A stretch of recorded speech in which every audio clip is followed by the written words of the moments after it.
1300 GMT risk appetite recovers from session lows as investors pull back from the day's most bearish Eurozone trades.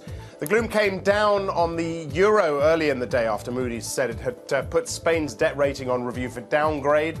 The single currency sank to a record low against the Swissy, but it's now largely flat against the dollar. Spanish banks among the biggest drags on European equities. Banco Santander and BBVA both down more than 2%. And 10-year US Treasuries stage an anemic rally. Short covering seems the order of the day, with Treasuries still on course for their biggest monthly loss of the year. Earlier, I spoke with Barcap, head of European fixed income strategy. I asked him if he thinks Moody's is right about Spain's funding requirements and what lies ahead.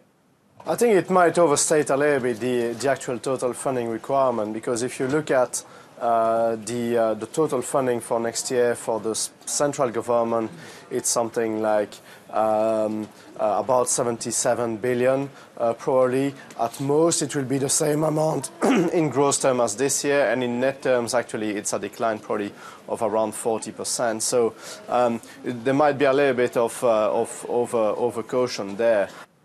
Well, we just had footage from Athens of people there protesting against austerity measures. Greek police today fired tear gas at protesters who threw petrol bombs at two luxury hotels in the central Syntagma Square outside of Parliament. Latest footage there. In the US, more data out today could give us a better idea of whether or not the Fed's cautious take on the economy was right. On the agenda, CPI and industrial production numbers. Reuters equity analyst John Cozy joins me now out of New York. John, what are investors going for on the CPI?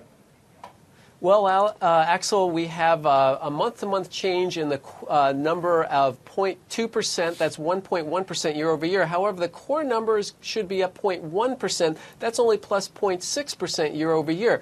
Now, according to IFR managing economist Jeff Hall, the October CPI core number surprised to the upside. He's expecting the same thing this month, led by transportation and possibly some housing numbers.